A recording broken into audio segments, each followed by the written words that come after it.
gosh, the thing came up, you're live. Good morning, everybody. We are live. Let me sort of wriggle about a bit here so I'm comfortable. I'm so sorry. I thought I'd done all of that when we first started, but obviously I didn't. Right. Good morning, good morning, good morning. Yes, the spirit world sees all, and I really do believe that it does. And I'll tell this story because it just comes to mind, but you've heard me say it before. When I first realized, gosh, all those years and years and years ago, when I was in my 20s, all of those years ago, when I first really understood for the very first time how much the spirit world sees everything and is able to see what we're doing, they hear what we're saying, and so on and so forth. When they do see all, so to speak, that was when I started using bubble bath in my bath water, because even though I'm sure that no one is interested in seeing me naked in the bath, of course I wasn't younger then, so maybe there might be one or two people, but really, I don't think the spirit world is really interested in seeing us in our personal space, so to speak. Although I've known them peak from time to time with certain people, but I really did start using bubble bath in my bath water because I just felt so exposed otherwise. I'm absolutely certain that the bubble bath covered absolutely nothing, but made me feel better just the same. So first of all, I'd like to say, having rambled about nothing at all, first of all, I'd like to say good morning to my spirit guide, Gradle, who is always standing by my right side and has his hand on my shoulder even as I'm talking to you. I would also, Kachoro is in the corner asleep again. We've had our 5-minute play this morning. He played with the ball for all of 2 minutes and sort of he gets it in his mouth and he tosses his head and he throws it. And then he runs and catches it. Then he picks it up and he throws it again, and then but every now and again he brings it to me, and he can manage that for all of 10 minutes before then he goes, enough of that. I need to sleep.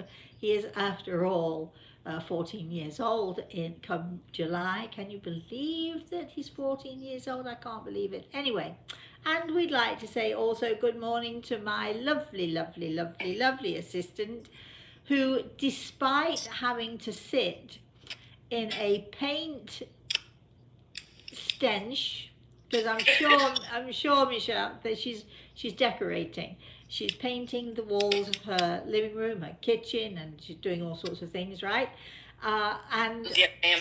So despite having done that yesterday, and will continue with it today, she's braving the fumes. If you get high, Michelle, don't blame me. But can we say good morning, Michelle?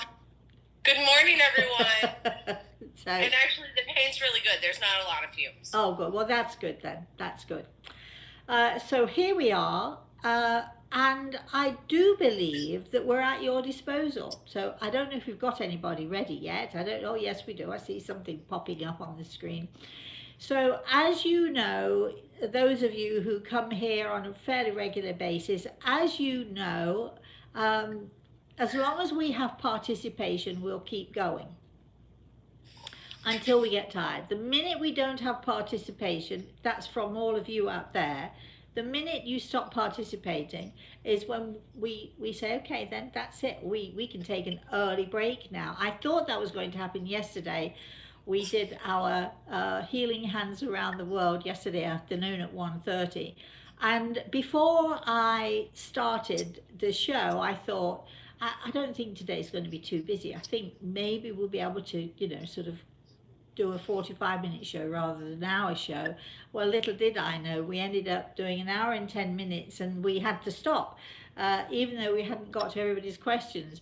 But I like it that way. And for those of you out there who might ask questions today or who have asked questions before, but you haven't had them answered, there is a remedy.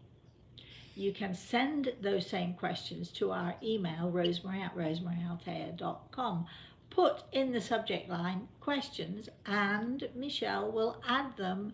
And when we're doing our next show, she will say something like, we had an email from someone who's asking this question or that question. We don't mind doing that at all.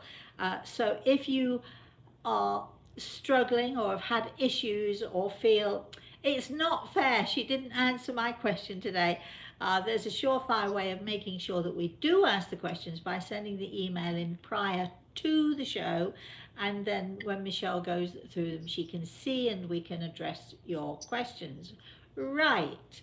Let me see what other little thing. Oh yes, I'm going to tell you this right now, right at the top of the show, and then towards the end I shall remind you all. Yes, for those of you who are wondering, yes, we have a competition again, yay! And here is what you have to do. The rules are very simple.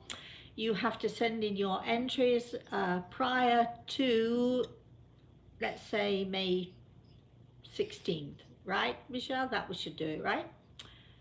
15th? May 15th? 19th. Prior Everything to? has to be in by May 19th because that's a Tuesday. Oh, all right. Well, then I was just giving myself a little bit of an edge there so I could have time to read them through. But so let's say that we're debating this. This was so off the cuff. We just decided it at a moment's notice. I was thinking to myself, it's time we had a competition. And then Michelle called and said, don't you think it's time we had a competition? Obviously, like mine's thinking the same thing. So we've sort of done it a bit off the cuff. Here is what you have to do. First of all, in order to be eligible for this competition, you must subscribe to my YouTube channel. We've had quite a few subscriptions in the last few days and we're loving it. And I do hope that this means that we're going to have lots of people entering the competition. So here's what you have to do. First of all, you have to subscribe to YouTube to be eligible. The second thing you have to do, okay, this competition is in two parts. Part one, you need to write this down for us, tell us, what is the best advice that anyone has ever given to you?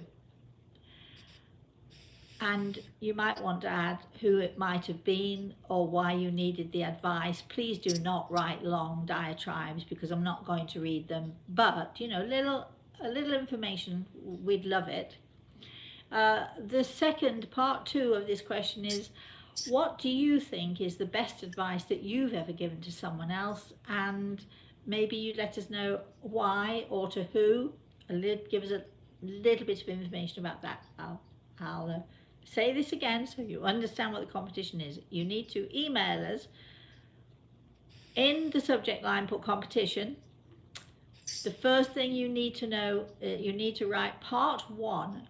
What is the best advice that someone has ever given to you? Who was it? Why do you think they gave it to you? Part two, what is the best advice that you've ever given to someone else? And a little bit of why and who you gave that advice to. But we're interested in the whys because that's the curiosity, isn't it? Why did you feel the need to give somebody else some advice? Why did you feel the need, or why did somebody else feel the need to give you advice? We're going to have a few prizes with this competition. Definitely we're going to be sending out the entire, there's a 4-pack of CDs, guided meditations, plus we're going to add in the CD with a conversation with Bob, which is, my daughter says, is the best NPR interview she's ever heard, ever. So there's that. We might also throw in my new book, A Walk in the Clouds. We might throw it, you never know what we're going to, we might throw in a few different things, might we, Michelle? I mean, who knows what we're going to be throwing in. You just never know. And there are going to be at least 5 winners, maybe 6 or 7 or 8 or 9 or 10. It depends. It depends on what you tell me. and how good the advice is. And if, sometimes people give us great advice, but for whatever reason we don't take it, you might want to add whether you took the advice or whether the person you gave the advice to took it, or I mean, I can kick myself all of the good advice I've had over the years. And yes, Gregor's putting his hand on my shoulders. Sometimes he'll say no, no, no, and because I want to do something, I'll do it anyway, and I always regret it. Anyway, so that's the competition. You can send in as many entries as you like, but you need to get going on it because it's not long to the deadline. So email me, rosemary@rosemaryarthair.com, and please don't forget to put in the subject line competition, right? All right, so having got that out of the way, and I will mention it before we go again. Michelle, who do we have today? Do we have anyone this morning? We have lots on. Okay, let's go. All right, Glenn is on. Good morning, Glenn. And he says, "Hi, Rosemary. Hi. I'm decorating our hallway. Oh. Having a break to chat with you." Oh, good. Maggie's on this morning. Dean is on this morning. Kitty's on this morning. Hi, everyone. Everybody. Maggie says, "I was bitten by a spider the other day, and when I looked up all the possible outcomes, they're all like the COVID descriptions." Oh, dear. Oh. Oh, poor Maggie. Does she say she's okay? She says it. She thinks she is, yes. Maggie, come on. We need to know, did they have to take your hand off, or what happened here? We want to know the results of this. You can't just say I was bitten and then, I was reading a story the other day about a woman who was bitten by a snake. Luckily, it wasn't deadly, but she was bitten by a snake and wasn't even aware that she'd been bitten by a snake until the next day. She went to sleep, she woke up, the next day she didn't feel so great, and she couldn't understand why her hand was throbbing, and she'd bitten her on the wrist. This is a wonderful subject, don't you think, for our topic this morning? But she survived, so there you go. Right. Okay, and we have Julia on. Morning, Julia. And Julia is the one that just ordered A Journey Towards Healing. Oh, good. The CD. So that's the one I was telling you I have to come over so we can ship it. Okay. All right. So we'll get that out to you as soon as we can. It really is a great meditation. Is it Julie or Julia? Julia. Julia. It is, and I'll say again, it's been used in homes and hospitals throughout the world, actually. That it reminds me, talking of this, I've been asked to do a writer's course. And just because you're a writer, or just because you've had books published, doesn't necessarily mean that you can teach about it. But there are so many things about publishing, and there are so many things about writing, and not just writing the book, but then how do you get it out there? There are so many hoops you have to go through. And I was telling someone the other day, the person who asked me if I would do this course, I was talking about the slush pile. And even though he's sort of within an organization of writers, encouraging young writers, new writers, don't have to be young actually, but new writers. When I started telling him about the slush pile, his face, you could see the horror written on his face. And basically when people write a book, they send it in, and the first place that books go when they're sent into a publisher, generally speaking, is the girl who sits answering the telephone. And she knows nothing about writing. She knows nothing about books. She knows nothing about anything.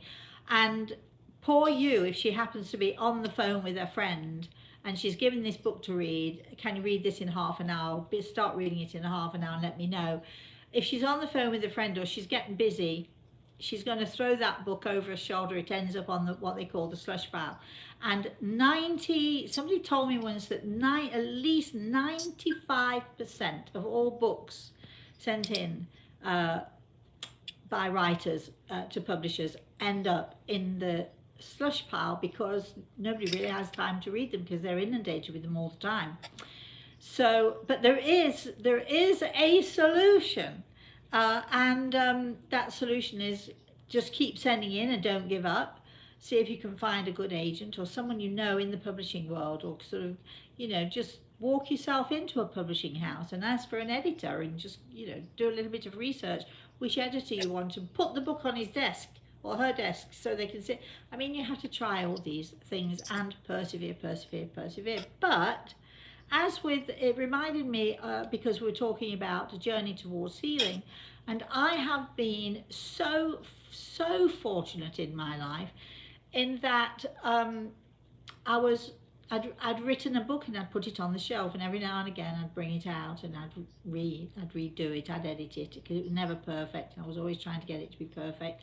And then I'd leave it up on the shelf for another few months and so on and so forth. And I just thought, when it's time, it'll be published, and I never thought much more about it.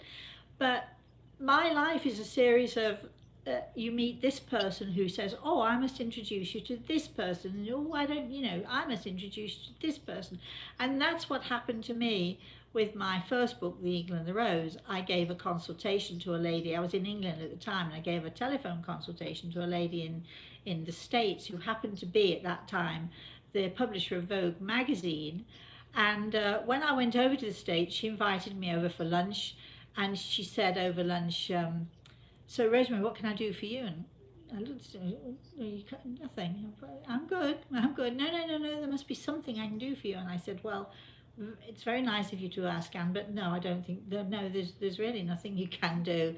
She said, but I want to do something. I said, but I don't need anything. And I think she was so surprised that I wasn't coming to lunch looking for something that I could gain for myself. She was a lovely lady. And anyway, she put me in touch with a friend of hers who happened to be an agent, and who happened to know somebody who knew somebody, blah, blah, blah, blah, which is how my book got published. And, we say there are no accidents, and there are no coincidences, there are no accidents. So obviously it was meant to be, but some of us just have to work a little harder. So I'm just grateful. I'm thinking about a journey towards healing, and Wendy, the lady who inspired that meditation, was a patient of mine for quite a while. And she heard me on the radio one day, and she'd been feeling really bad, really rough. She couldn't get out of bed and so on. And I happened to go and visit her later on that same day. She was up, she was dressed, she was smiling. I heard your voice, she said, on the radio, and it just made me feel so much better.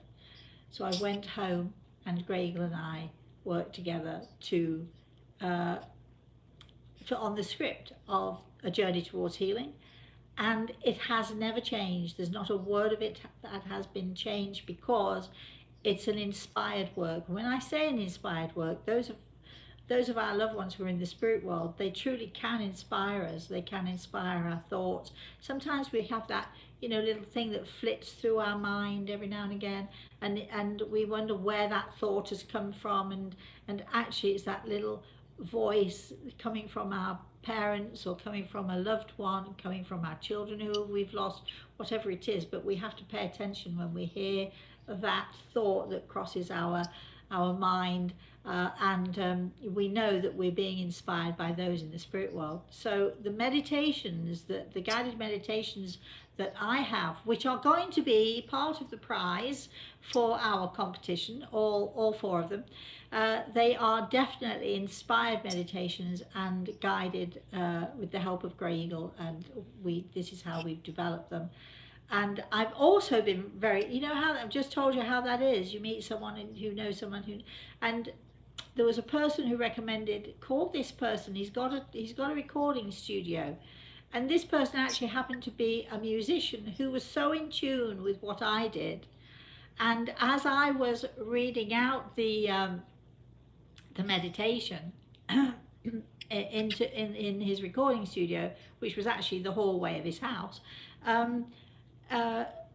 he started just tinkling on his piano, and devised the music because he was inspired by the words, he was inspired by what we were doing, and so the music also is inspired. So I've been really, really fortunate, and he gave that to me. Can you imagine that he just, here, you can have this, it's yours. Especially with that first CD, A Journey Towards Healing, it's very meaningful, and every time somebody mentions it, I think of my darling Wendy, who eventually did succumb to the cancer, and she passed, leaving 2 teenage boys and a husband. And if at all they're listening, if they're out there and they happen to catch this, my love to all of you. Let's keep going, Michelle. All right. Dean told Maggie that he hopes that she doesn't turn into Spider Girl now. Dean, your wit is so sharp. It really is. I do enjoy it. Keep going. Dean actually does have a question, though. He says, does Grey Eagle ever talk about his previous lives? Life. Yes, we have had quite a few conversations over the years. You know, when you have a friend, it's nice, isn't it, when you get to know them really well. The only way you get to know them really well is if they tell you stuff and if you tell them stuff, and that's how it is. And so, you know, yes, he's told me lots of things about himself and his life here on this earth, and also he guides and steers me in my work, and I'm so grateful that he came into my life, because I wouldn't have been nearly as successful. I wouldn't have been successful at all had he not tapped me on the shoulder and said, can I play with you? So that's what we've been doing for all of these years. We've been playing together. All right. Maggie said that she thinks it was a black widow and that it's on her knee. Ooh. And it's bubbled up and itchy. Call the doctor, my love. But black widows can be a bit, you know, nasty. Hopefully not deadly, but you need to call the doctor. Don't just keep looking at it and thinking, what should I do? Just call someone, or if you don't want to call someone, I suppose you could find out on the web, but if you have a good doctor, I'd just call the doctor and run it by your doctor. Now, all right, we have Angel on today. Good morning, Angel. And she said, I'm new to this. Oh. I've been watching, and I think you shine with love. Oh, bless you, Angel. Thank you so much. Yes, people do say that. I don't know what it is about me. Perhaps it's the light within. Perhaps it's the spirit that shines through. I think you can tell, when you meet people who are, let's say, particularly spiritual. That doesn't mean that I'm an angel, and it doesn't mean that I'm good all the time by any means. But it does mean that I acknowledge my soul. It does mean that I feed my soul as much as possible. And because I feed my soul and I'm aware that I'm feeding my soul, then the aura, the energy field, or the spirit of the soul just can't help but shine, shine, shine, shine, shine as big as possible. So thank you for that. It has also been said that when I'm in my workshops and lectures, when I'm working, and I'm talking with Grey Eagle and I'm talking with those in the spirit world, people have often come up to me afterwards and said, do you know that when you're working, there's a golden glow around you? So I think it's the aura, the energy field, and the energy that we put out when we're working in a spiritual sense. And I think that's probably what you sense. And thank you very much for that. Let's move on, Michelle. Cheryl is on, and she says hello again. Hi, Cheryl. And she said, do our personality traits carry over from previous lives? Right, I'm not going, that's the second time that lives have been mentioned. So, you know, I don't really want to get into previous life stuff. First of all, I don't know that much about it anyway, because my take on previous lives is very, very different, I think, than many people's. I don't believe that we come to this earth, we live our lives, we die, we go up there, we stay for a while, we come back down, we do this again, and blah blah blah. I call it the yo-yo syndrome, going up and down, up and down. I think there's far more to it than that, far more than we can actually see. So what I can tell you, Cheryl, is that we certainly do retain our personalities when we pass into the spirit world, and often when I'm talking to someone in the spirit world, especially someone who has a great sense of humor or a weird sense of humor, it's really a joyful thing for me to talk to someone who has that incredible sense of humor, but also an incredible sense of humility as well. And so yes, we do retain our characteristics as we move along. And also, if I can add, there are people who because they are sick, they're ill for a year, 2, 3, 5, maybe even sometimes 10 years, and their character, their traits, their energy, just by the time they're ready to pass, they are so diminished within themselves. But after a period of time, period of healing, they regain their original personality. They regain that wonderful sense of actually who they are. So that's nice to see too. Well, Cheryl did make a second comment. She said, well, sometimes we just feel so old, like we've been around this planet forever. I think so. Maybe that was what she was talking about. Yeah, well, sometimes when I wake up in the morning, I have to say, when I'm trying to get out of bed and I can't do it because my back is seized up, I have a missing rib and my spine is slightly off kilter. So sometimes when I lie in bed, it kind of sort of locks in that position. And so, boy, do I feel old as I'm trying to climb out of bed and straighten my back. And sometimes I've actually sort of hobbled from the bedroom into the kitchen, sort of bent over a little bit, trying to straighten my back. Boy, oh boy, do I feel old then. But as the day wears on and my back straightens up, I'm good to go. And, I think it's a question of attitude. And I think that, Cheryl, you may have hit upon a really good topic for us for tonight at 8 o'clock Eastern Standard Time. I'm on with my friend Al Pisano. We're always looking for topics. And we're always looking for people to be a guest on the show. So if anybody out there would like to be a guest on our Everything is Attitude show, email me, rosemary@rosemaryltaylor.com, and say in the subject line, guest, and we'll get you on. But I think it's a great topic because I do know, and especially with everything going on right now, sometimes life can be so exhausting, even for young people. My daughter, she's not that old, and sometimes she just gets so exhausted with the effort of trying to figure life out. So I do know where you're coming from, Cheryl, but it's all about the attitude that we have. Skip is on. Morning, Skip. And he would like to know, why can't some people be hypnotized? I'm not an expert. I like the question, Skip. I like that you think that I know it all, but I actually don't. But I am one of those people who cannot be hypnotized. But I'm also one of those people with a completely, strong mind. And the truth of the matter is, I'm laughing at myself now. The truth is, Greg was also laughing at me. The truth of the matter is, I want to be the one who's in control of me. I remember having an argument with an old boyfriend once, and he was sort of screaming at me, "You just want to control me. You just want to control everything."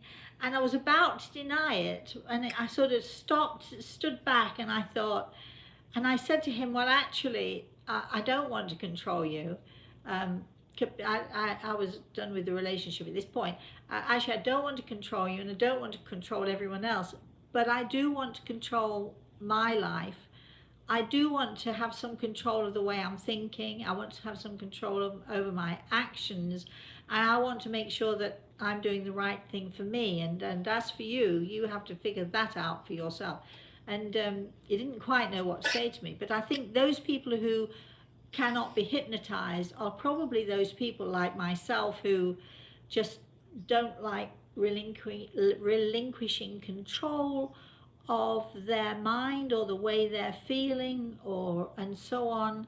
So because in order to be hypnotized, I think on some subconscious level you've got to be willing to let somebody else into your head, and I'd rather not let anybody else into my head.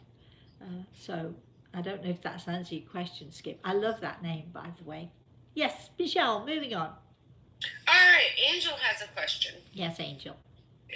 She says, if I used to have some things revealed to me in the past, and then I suppressed it, how do I get it back?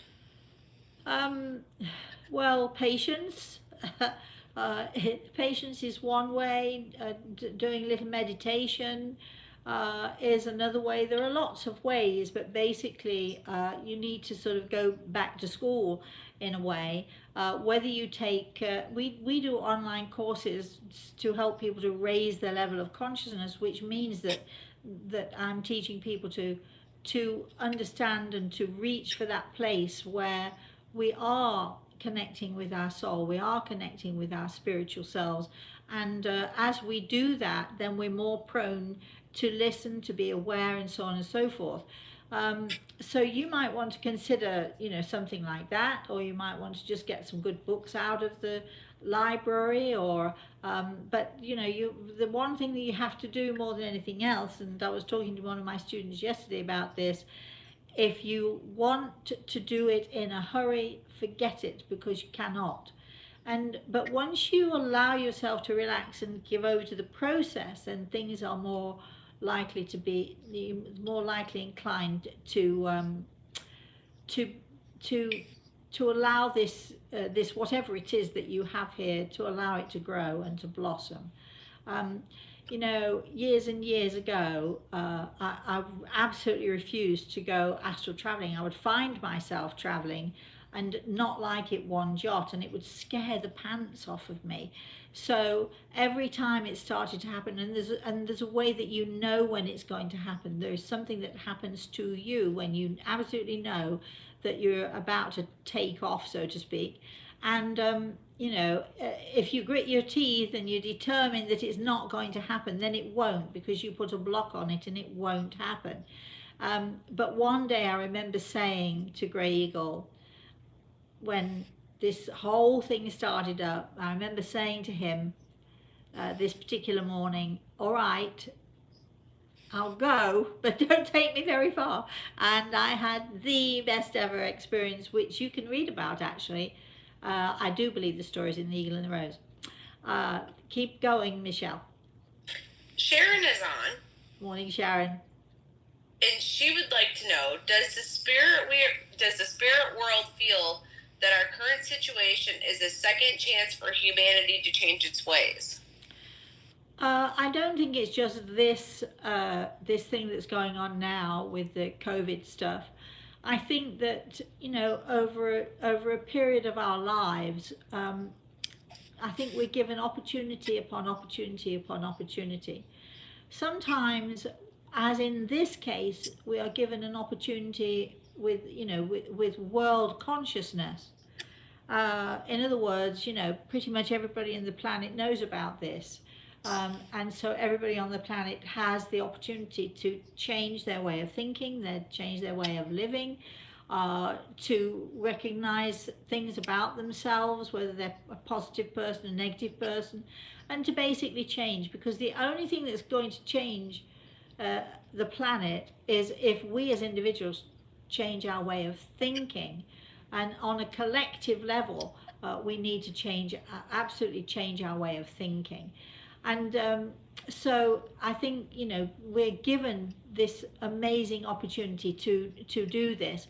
I also think there are so many things that come up in each individual's path that also gives us opportunity upon opportunity upon opportunity, sometimes on a daily basis, sometimes, every now and again, either something, we have to go through something tragic, or we go through something joyful, or whatever it is that helps us to learn and helps us to grow. And And it's really, it's all about our attitude, whether we're going to grasp this or not. People talk about world change, right? And as if, let's wave our magic wand and let's change this world of ours. Let's do something about this world of ours. But if every individual is unwilling to change, nothing's going to happen. It's down to the individual, because the individual touches another individual, touches another individual, and then we build a collective consciousness. And if we can build and build and build, and in this time with COVID and all the rest of it, we do have that collective consciousness. And if somehow we can inspire people to be more and more and more aware of what's going on with us, what's going on with our world, what is happening to the planet, and sort of collectively come together, mind-wise, not necessarily physically, because we know that can't happen, but if we can collectively come together and be on the same page of thinking, that is when the world changes. That is absolutely when the world changes. Let's have our next question, Michelle. Well, the next comment is from Nathan. Morning, Nathan. And he says, "Good morning, Sister Rosemary and Brother Great Eagle. It has been a long healing hiatus for me, but so glad to see you. You are still at it, I see." I'm so pleased that you came back. Lovely to hear from you. Yes, I'm still at it. I think that's a good thing. I hope it's a good thing.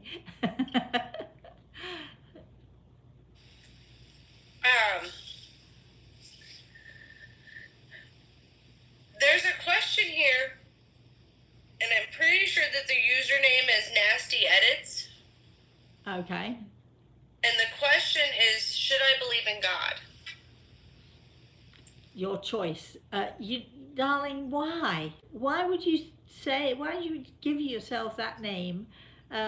Maybe we've got it wrong, and maybe that's not what you call yourself, but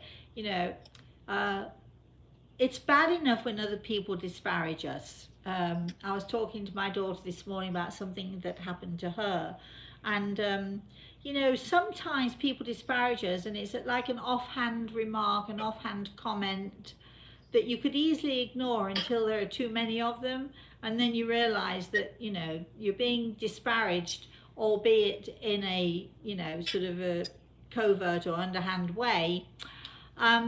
It's bad enough when that happens, when you allow other people to disparage you or to be mean to you.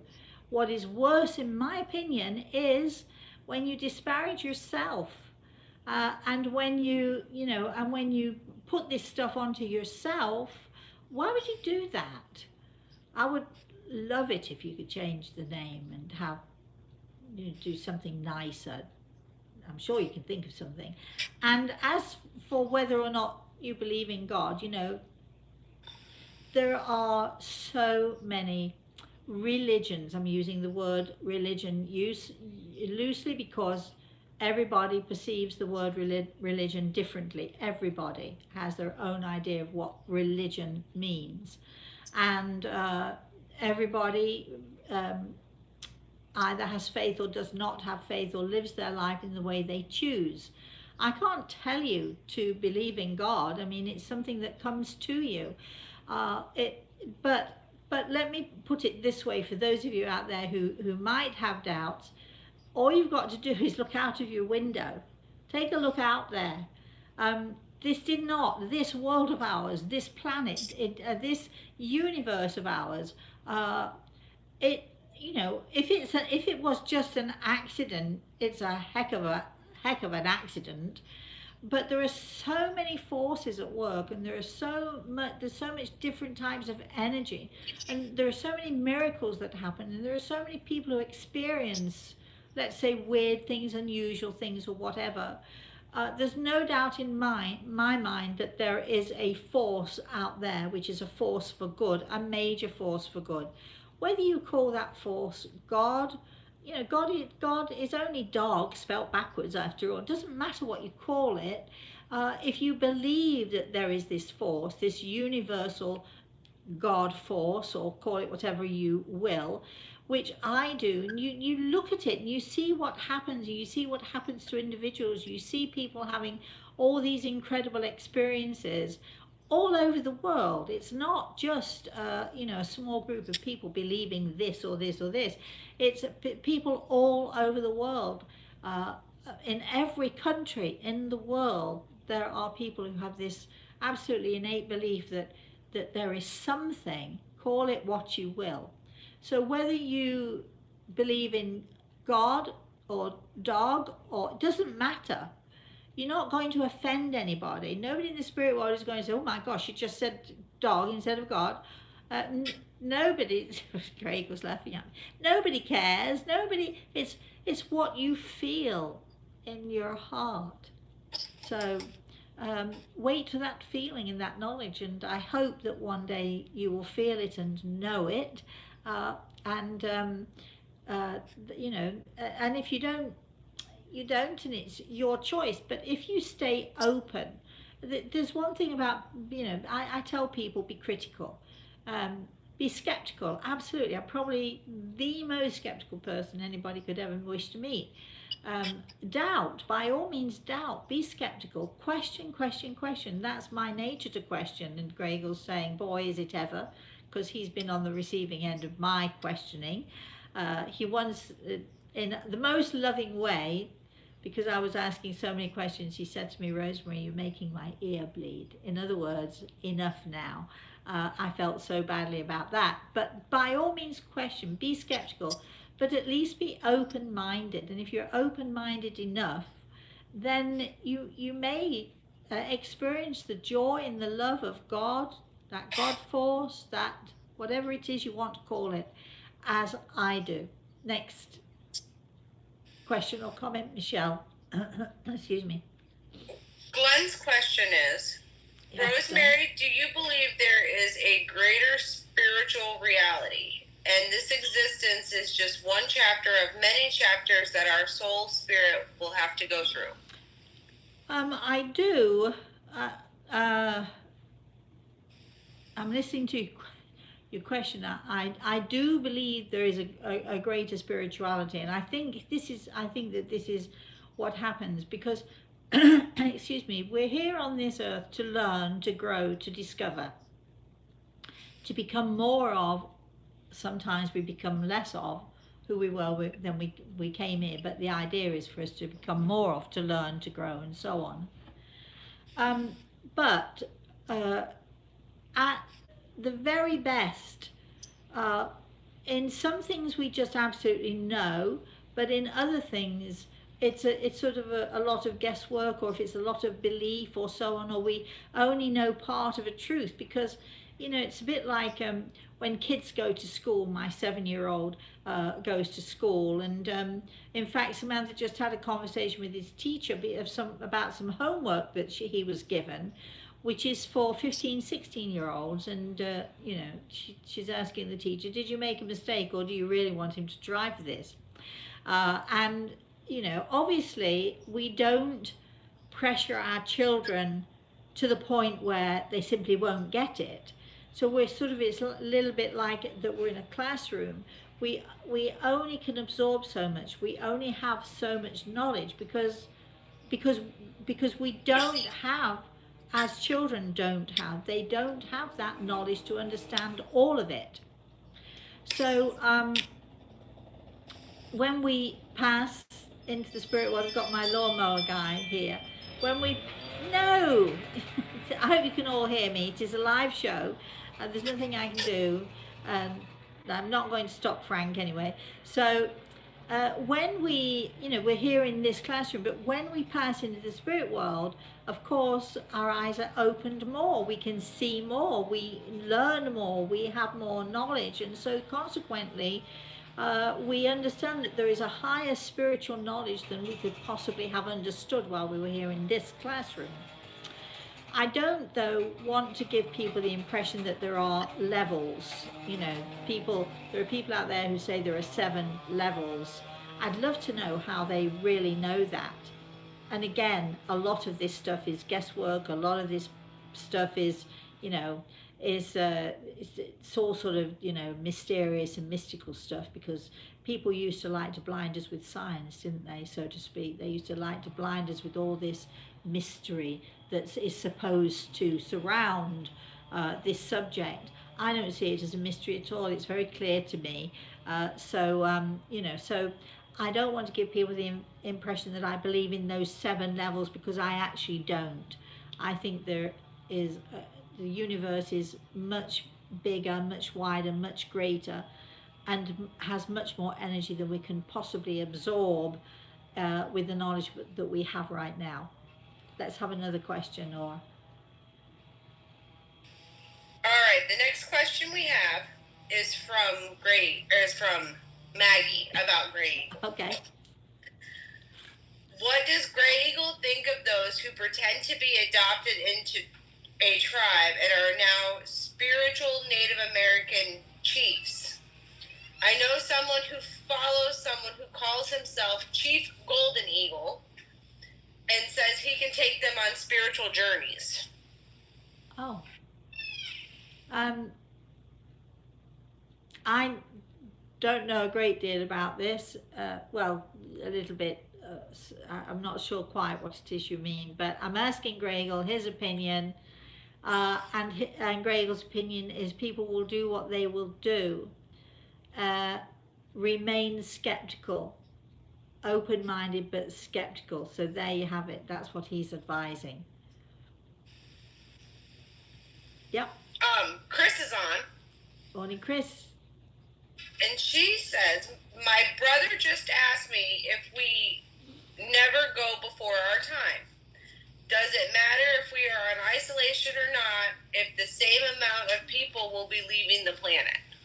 Yes, wherever you are, whatever you're up to, if it's your time, it's your time. And you can, people, anyone who thinks that because we're in isolation, it's, if it's your time, you can dodge it, think again. But I don't want people being worried, oh, I'm in isolation, what happens if I die? Well, what happens if you die is you won't care about anything that's going on here on this earth, certainly for a while anyway.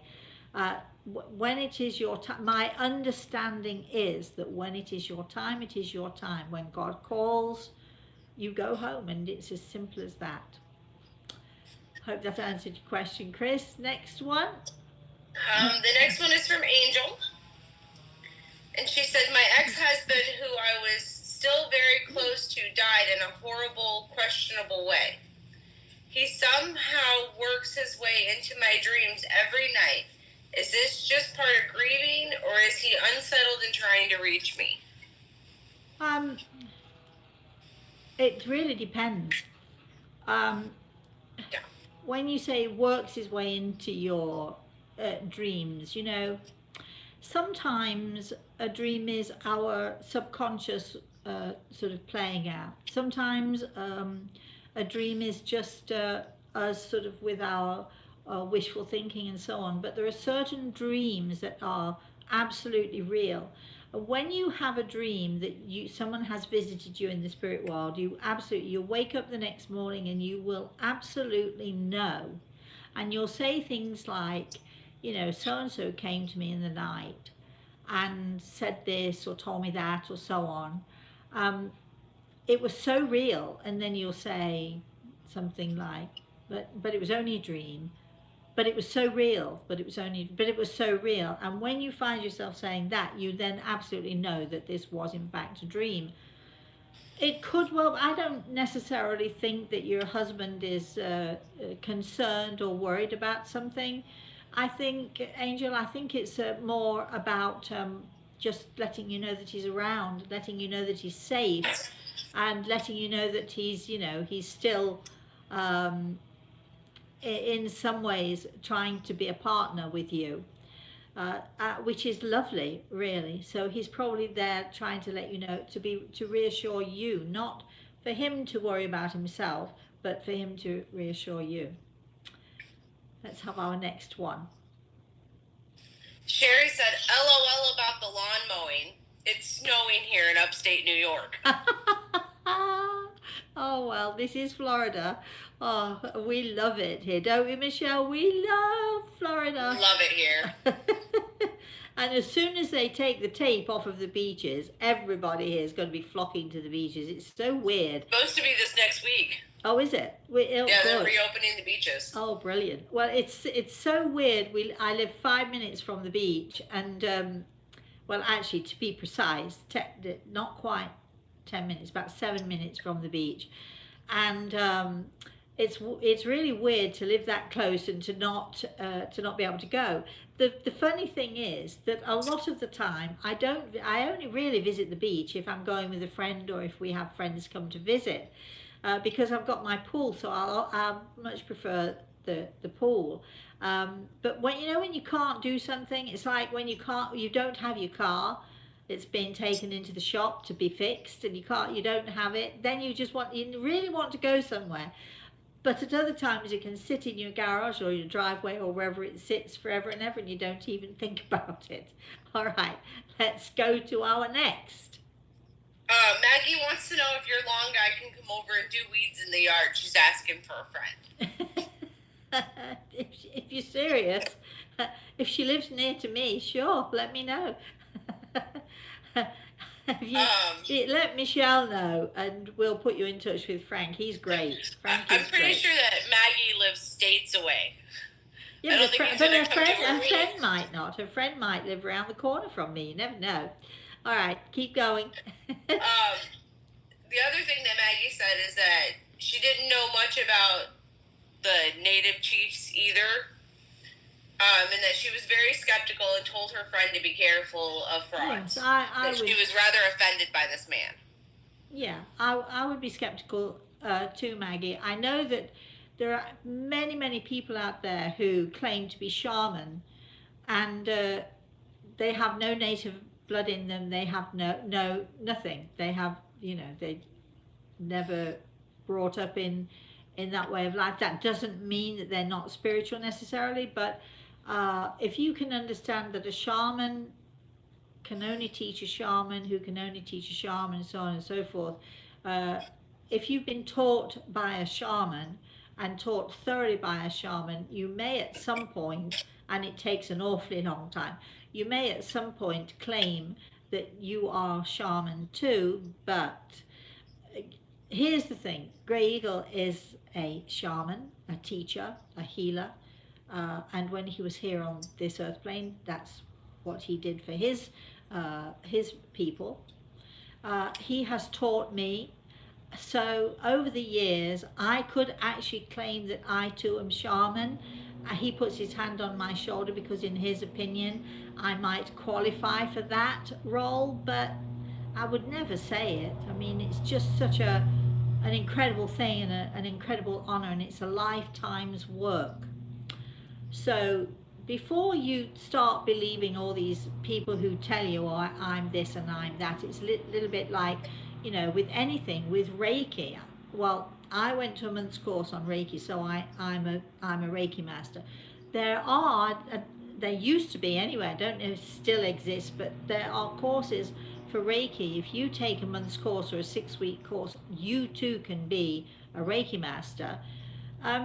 A Reiki master, the original, real Reiki master, used to live in their town or village, respected by their community, and you could only be a Reiki master if what the Reiki master would do is they would choose somebody. It was an honor to choose somebody from their town or village to go and live with them from being very, very small. They would live with them full time. And their parents were allowed to come and see them, but they would live with the Reiki master. They'd learn the ways of the Reiki master, and at some point when that Reiki master died, then the next generation would be, then that would be the Reiki master. So please be skeptical, just be, pay attention to what you're listening to, and just because somebody says it doesn't mean it's true. In the same way, just because I say it doesn't mean it's true. Okay, next. Michelle. All right. I actually skipped a comment, so I'm going to go back and read that now. Okay. It's from Cheryl. She said, I was badly burned in December of 2010 and have had a very good attitude about life ever since. I am pulled and obsessed in helping others any way I am able. Perhaps good really does come from bad. Thank you for sharing that with us, my darling. Yes, that's exactly what I was saying earlier on. Sometimes we have to go through real trials. We can take the attitude of, why me, poor me, the world now owes me, and we see it all the time. Or we can take the attitude of, why me, maybe because it has allowed me to grow, maybe it has allowed me to discover who I really am, and I can grow spiritually from this. So it's about our attitude. You sound to me as if you should be on our Everything is Attitude show, my darling, and I'd love to have you on. So I'm inviting you on to our Everything is Attitude show to talk about your story and perhaps to inspire other people as to how to deal with a tragedy when it happens. So if you're interested, please email me, rosemary@rosemaryaltea.com, and let me know. You don't necessarily have to be in camera if you don't want to. We can just have your voice on there. But I'd love to have you on, my love, if you'd like to be on. So please let me know. All right, next question. Or comment. All right. The next one we have is from Rebecca. Yep. She says, hi, Rosemary. Thank you so much for your information. I recently saw an episode of Lisa with you helping there. Can I ask if Grey Eagle has any message for me without posing a question, please? Who is this? Rebecca. Well, Rebecca, actually, normally I wouldn't do this. When I say that, it makes me laugh because I do it from time to time. But Grey Eagle does have his hand on my shoulder, which indicates that he has something to say to you too. So here it is. Are you ready? Why do you doubt so much your own abilities and your own capabilities? Why do you doubt so much and allow your fear to freeze you into inaction? Don't do it. Be bold, be brave. You can do whatever you set your mind to doing. Be bold and be brave. You know, heroes are those people who in that moment, in that given moment when they make that heroic act, those heroes are those who just, you know, dash into the fray and get on with it, and somehow they leave their fear behind. Heroes are those people who, despite their fear, go in, go forward, go onward. And all of us can be heroes. We can be heroes to our own selves. And Rebecca, I think Grey Eagle's saying to you, be your own hero. So I hope that helps. Let's go to the next theme. The next question is from Cheryl. And she says, can a Ouija board allow negative energies into the world? When I was younger, we played with one, and after, plugs used to fall out of the walls. Yeah, I once went to a party many years ago. I went to a party, this before I had my daughter, and I'd had at this point, I think 3 or 4 miscarriages, and all of the people, there was young couples. It was on an estate in England, and there were lots of young couples, and the majority of them had babies or were having babies, and so on and so forth. And somebody said to me, oh, come and sit with us, Rosemary, at the Ouija board. And at that time, I would not have anything to do with anything at all like this. And I said no. So I moved to another part of the room. However, I was in hearing distance when somebody sitting at the Ouija board asked a question, which is a definite no-no. You never ask a question about anybody else, ever.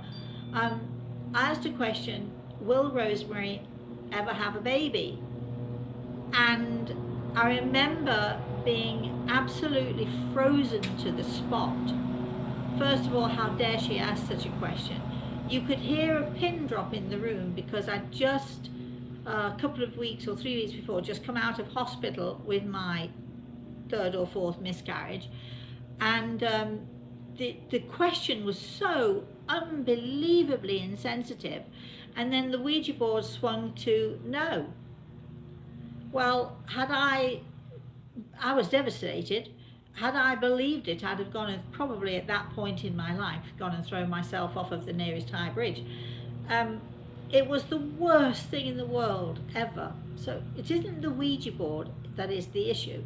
It is the people who use it and the way that it's used irresponsibly. So, so I would say, I've used the Ouija board, but I've used it knowing what I'm doing.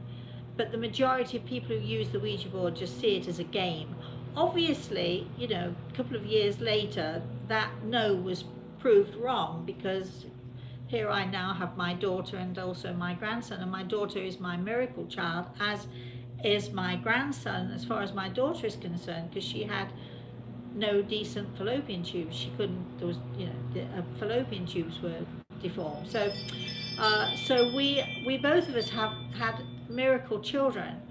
Be careful with the Ouija board. Be careful what you believe. Be careful, because the power of our minds is the most powerful and positive thing, and people put little seeds in there, dangerous little seeds that can grow and grow, and those seeds that can become so negative and can so pull us down and so depress us.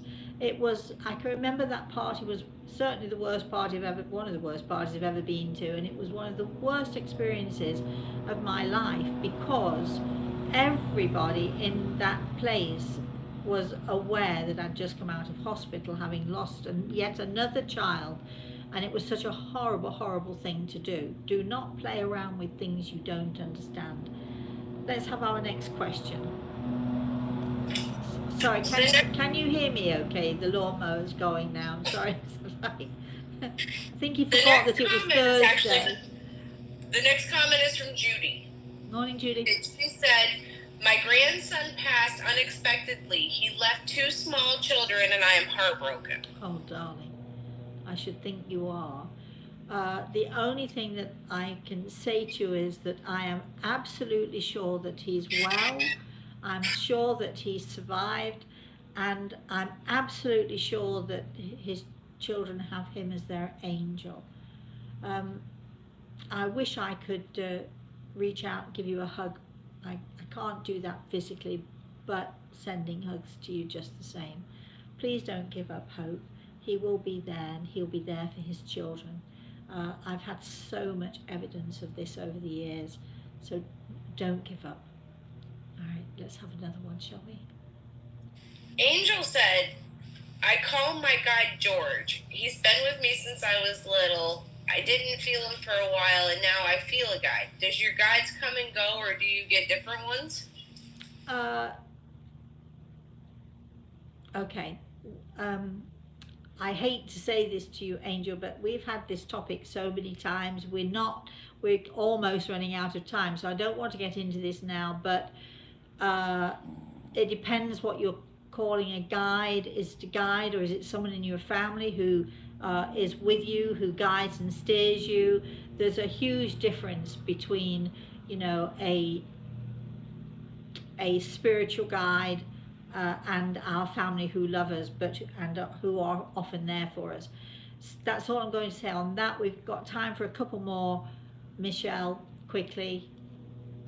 All right, the next comment I have is from JB. Good morning, JB. And they say, when you were saying about what Grey Eagle may be calling you that, I was beginning to make the bed, child slept late in parentheses, and a beautiful white feather drifted out from my pillow. Oh, nice. Very nice. Well, feathers are my thing. Feathers are Grey Eagle's thing. And very often a feather can be a gift from the spirit world, just somebody saying hello to you. And of course a white feather is a sign of purity. How nice for you. Thank you for sharing that with us. Couple more, Michelle, and we're done. Chris said, do you remember being at the cancer conference in Burlington when the Reiki folks at the table next to ours asked you to teach them how to give healing? I do remember that. Yes, there was a bunch of, we were at an event, we had a booth, and the Reiki people had a booth, and these people had been, sort of I think a couple were Reiki masters, but they'd all been involved with Reiki. And of course, we had people coming to us for healing. We were giving them healing, and they'd been watching us. I'm not sure if it was a 2-day Crystal Tellers, whether it was a 2-day event, but we sat there the whole day and people would come up for healing. And at some point, the people from the Reiki place came over and said, could you show us, please, how to give healing? Could we have some healing too? Which was very interesting, because they do it one way and we do it another way completely. So yes, I do remember that, Chris. Anything else, Michelle? Vera is on. We haven't seen her lately. Morning, Vera. But she says, hi, Rosemary. Hi, darling. Sorry I'm late, but I'm sick with kidney and bladder problems. Oh, I need your prayers, and also for my sick husband. We're going to put her on the healing We list. definitely, and your husband, if we could, you just send us his name. We don't need his full name, just his first name is good. Or we can just put it down as Vera's husband if you'd like. Oh, my absolute sympathy is going out to you, my darling, because, you know, as many people know, I only have one kidney, but I have suffered for, not really suffered, I shouldn't say suffered, but, you know, I've had to deal with it, had to deal with the kidney and the bladder stuff for most of my life, and it can be so painful. So I am personally going to reach out to you right now and give you a little zap, zap, zap. And certainly we'll think about your husband as well. Can you let us know what the issue is with him? We will definitely put both of you on the healing list, my lovely, and we'll send you healing every day. Unless there's anything else that, Michelle? There was one more question. Yes. And it's from Kitty. Yes, Kitty. And she would like to know if miscarried children go into heaven. Yes. See, that's an easy one, Kitty. Absolutely. I have a few of them because I had, I'm trying to think if it's, I can't remember. It's sort of so long ago. 3 or 4 before I had Samantha, and I had 3 after I had Samantha. Yes, they do. I've spoken to many children and grown-ups in the spirit world who passed when they were even in the womb. Isn't that amazing? There are more things in heaven and earth than we will ever know. All right, that's it, Michelle. Oh, it isn't? What? We actually have 2 more, but they're really super quick ones. All right. Maggie would like to know, Rosemary, for your contest, does it count when I don't know which advice I gave but was told I was right? No, we need the advice. No, I'm not sure that it counts. If you can ask that, just go and ask that person, what was it I told you? So, again, the competition. It's in 2 parts. The first part is, what is the best advice that someone gave to you? If you'd like to tell us who that was and if that advice helped or whatever.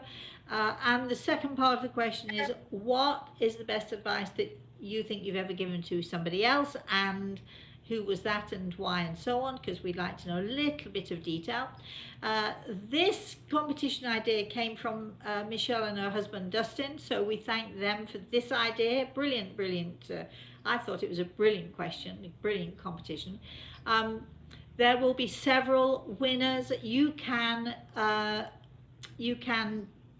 enter, you put as many entries in as you like, but in order to participate, you do have to be a subscriber on YouTube. So go to YouTube, subscribe, share, please. Share this to all of your friends and everybody on your Facebook pages. Just share all of this out. Unfortunately, the prizes can only be awarded to those who are in the USA, because what with customs and the price of sending stuff out, it's pretty impossible for us to, we've done it before and it gets so complicated, and customs wants to charge so much for, so taxes and all the rest of it. So we now stick to the USA. However, if you are not a USA citizen, or not, you don't have to be a citizen. If you do not live in the USA, you can still join in the competition. We'd still love to hear. And from time to time, I will be reading out some of the entries. I am the one who makes the decision. There's not a panel of judges. It's just going to be me. So I'm looking to be inspired, amused, intrigued, or what have you. So come on, everybody, join in our competition. Lots of prizes, and you have until May 19th to put your entries in. May 19th is my birthday, so I will know. So it's pretty much me giving everybody out there who wants to join in, it's pretty much me giving the winners a birthday gift from me, so for my birthday. So we thought that would be a good thing to do. So again, the email address is rosemary@rosemaryaltea.com. If you would like healing, please send us an email, put healing in the subject line. If you want to know more about the consultations that I give to people, private consultations, again, put consultation in the subject line. If you want to know more about the books, about healing, or whatever it is you want to know about, please put it in the subject line so we can deal with it quickly for you. What else is there? Share. I can't think of anything. There was something else I wanted to say to you, but I'm having a senior moment and it's gone out of my head. Pardon? I have something that I would like to say. Yeah. Well, first, Rebecca would like to know if she can email you. Who? Rebecca. Yes. And then, if you guys could please not submit your question repeatedly. Because if I'm going through and you've submitted your question 3 or 4 times, it clogs up everybody else. Yes. And we will get to it. And again, as I said right at the beginning of this, if we do not answer your question, please email it to us and we'll put it out there for the next show. So I was going to say, I thought about what I was going to say. Now it's gone out of my head once again. So anyway, you can join us tonight for our Everything is Attitude show at 8 p.m. Eastern Standard Time. I'll be with my co-host Al Pisano, and I think that's pretty much it. We shall be back also on Saturday. Spooky stories. Maybe it's in 2 parts, or maybe I'll have time to tell you the whole story in one. I don't know, but it's about a haunted mansion, which, whether it still does or not, I'm not sure, but used to belong to one of the major Coca-Cola companies. Coke or Coca-Cola companies, one of those. That's all I'm saying about that. It's somewhere out, I think it's in Connecticut or New York State or somewhere like that, but it's a great story. It's a story of ghost hunting. It's a story of a big, beefy security guard. It's a story of a lady. Was she a ghost or not, that we saw on the stairs? Was this real? Was this an apparition? What was it? So I'm going to tell that story on Saturday. So join me then. Join me for Everything is Attitude. And until I see you all again, share. Please share this. Please subscribe. And the more you subscribe, the more we can do. So until I see you again, please have a very, very blessed rest of the day and a very blessed weekend. Bye-bye. Oh, wait a minute, my finger's up there.